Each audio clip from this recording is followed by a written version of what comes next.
सुबह 11 बजे से हम सभी लोग यहाँ पे 24 घंटे के अनशन पर बैठे और किसी निजी कारण से नहीं, किसके लिए?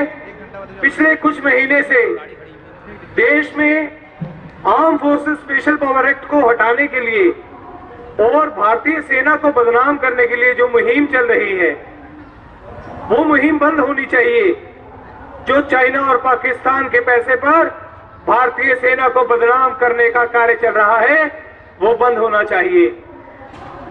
पिछले कुछ महीने से भारतीय सेना को इस प्रकार कुछ सो कॉल्ड ह्यूमन राइट एक्टिविस्ट द्वारा दिखाया जा रहा है जैसे भारतीय सेना से खराब और बुरा कोई संगठन ही नहीं है।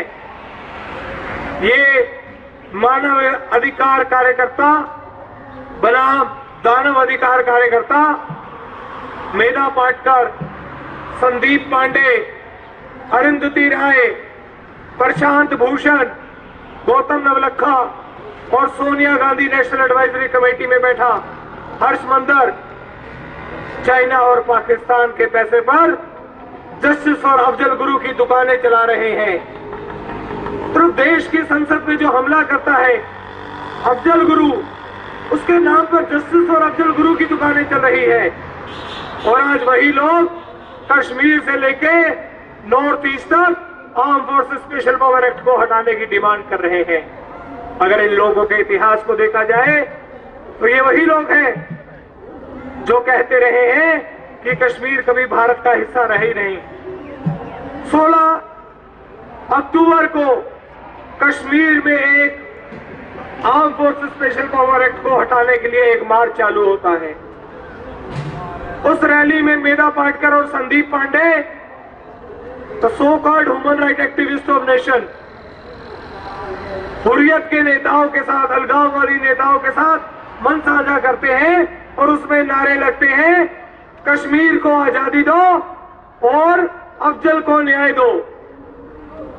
क्या इस देश में ऐसे लोग जो राष्ट्रद्रोही, राष्ट्र गद्दार, पाकिस्तान और चाइना से पैसे लेकर जस्टिस और अफजल गुरु की दुकानें चलाते हैं, क्या अब ऐसे लोग इस देश में इनके ऊपर कुछ भी बकवास करते रहे और इनके ऊपर कोई कार्रवाई नहीं होगी?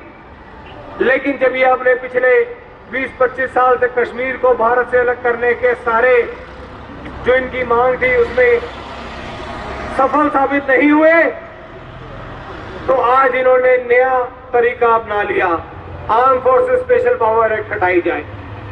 मित्रों, भारत की सेना जो कश्मीर में संघर्ष कर रही है वो कहती है अगर arm forces special power act हटती है तो कश्मीर भारत के हाथ से निकल जाएगा। अगर arm forces special power act हटती है तो भारतीय सेना की 80% पावर खत्म हो जाएगी। लेकिन उमर अब्दुल्ला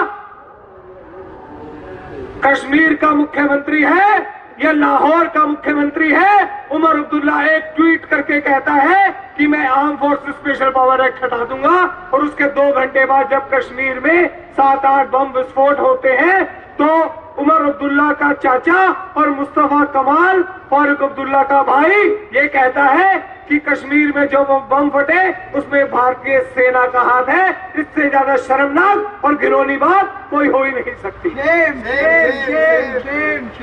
ऐसे लोगों को तो जेल में उल्टा लटका के मारना चाहिए या लाल किले के चौक पे फांसी के फंदे में लटका देना चाहिए। लेकिन ऐसे लोग कश्मीर के अंदर मुख्यमंत्री बने बैठे हैं।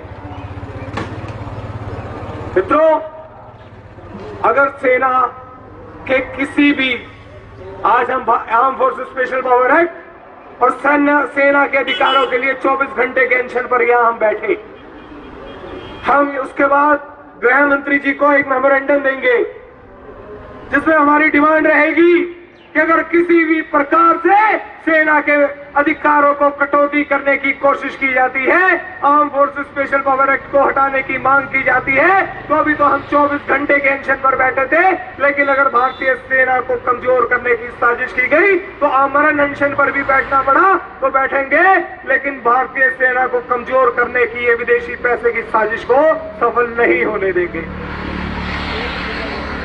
मित्रों, आज का हमारा अनशन था कल सुबह 11 बजे से जो हमने चालू किया था। अभी हम मेमोरेंडम देने के लिए होम मिनिस्टर साहब को निकलेंगे और ये हमारी साफ और सीधी मांग है कि ऐसे लोग जो विदेशी पैसे पर वेदा पाटकर, संदीप पांडे हो, अरुंधति राय हो या ऐसे कोई भी गद्दारों की टोली हो, इनके बैंक अकाउंट और इनके एनजीओ की जांच की जानी चाहिए और ये जांच होनी चाहिए कि इनको विदेशों से कहां से पैसा आता है कि जो राष्ट्र के खिलाफ भारत को तोड़ने की बात करते हैं। और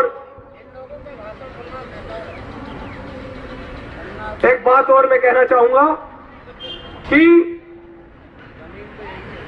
जब हम इन लोगों के खिलाफ मांग करते हैं कि इन लोगों पर केस दर्ज किया जाए, एक साल पहले अरुंधति राय और गिलानी, सैयद अलीशा गिलानी एलटीजी, दिल्ली के एलटीजी ऑडिटोरियम में आते हैं 20 अक्टूबर 2010 को।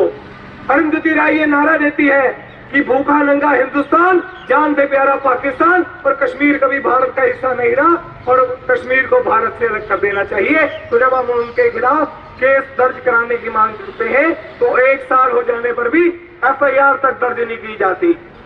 और जब प्रशांत भूषण को फिर हम अपने तरीके से समझाते हैं, जो कहता है कि कश्मीर को भारत से अलग कर देना चाहिए, कश्मीर को आजादी दे देनी चाहिए, तो जब हम उसे अपने तरीके से समझाते हैं तो फिर ये कहते हैं कि आपको कानून से काम करना चाहिए। तब कहा था कानून जब हम 1 साल से चिल्ला रहे थे कि अरुंधति राय और गिलानी को जेल में डालो, तब आपको कानून से क्यों नहीं याद आया? और जब हम फिर अपने तरीके से समझाते हैं तो आप हमें समझाते हैं कि कानून से काम करिए। हम अभी भी आपसे मांग करते हैं, हम शांति से, हमने 24 घंटे अनशन रह के जिस तरीके से आप चाहते थे उस तरीके से आपसे मांग की, लेकिन अभी भी अगर आप नहीं संभले तो गांधीवादी अगर तरीका हमें आता है तो भगत सिंह का तरीका दोबारा आता है, दोबारा अपनाना पड़ा। तो प्रशांत भूषण की जिस तरह पीटा था सुप्रीम कोर्ट के चैम्बर में जाके दोबारा पीटेंगे और अरुंधति राय, वेदा पाटकर और संदीप पांडे की दुकानें बंद कराएंगे। भारत माता के जय, भारत माता के जय। और ये इंडिया टीवी जैसा कुछ चैनल अगर ये सोचते हैं कि उनके ये सो कॉल्ड सिंह फर्जी ऑपरेशन से हम डर जाएंगे, तो उनको भी हम चुनौती देते हैं, करिए हम पे 1 सिंह नहीं 10 सिंह कीजिए, हम नहीं रुकेंगे, ऐसे ही बढ़ेंगे जैसे बढ़ रहे हैं। आपकी हिम्मत अल्लाह में रोके। ये कांग्रेसी मनु शर्मा के चैनल पे पैसों पर चलने वाला इंडिया टीवी चैनल क्या हमें बताएगा कि राष्ट्रवाद क्या होता है? हम इंडिया टीवी के खिलाफ भी अगले 2 दिनों में कोर्ट में याचिका डालने जा रहे हैं। और जिस तरह जनमत चैनल फर्जी स्टिंग ऑपरेशन के कारण बैन हुआ था, इंडिया टीवी को भी इस तरीके से बैन कराएंगे। मित्रों, आज अभी हम मेमोरेंडम देने होम मिनिस्टर को जा रहे हैं।